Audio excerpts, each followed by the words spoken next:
Isang lalaki ang pinagbabaril ng pulis sa loob ng kanyang tahanan sa Caloocan matapos umanong manlaban habang may isinasagawang anti-drug operation sa lugar. May hataw na balita si Maki Libradilla, live. Yes, Maki.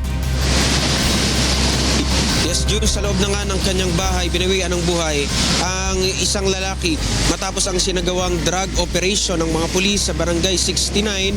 Dito yan sa Caloocan City kagabi.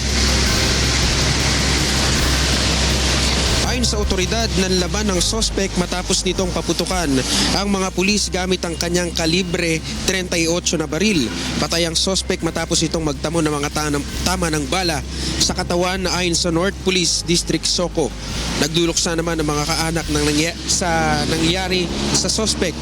Ayon sa salaysay ng ina ng biktima, bigla na lang dumating ang mga pulis sa kanilang bahay at pilit silang pinalabas bukod sa sospek. Pagkatapos ito ay nakarinig na umano ng mga pagputok ng baril sa loob ng bahay. Matagalaan niyang huminto ang sospek sa paggamit ng pinagbabawal na gamot at wala rin itong baril kaya imposible itong manlaban sa mga pulis.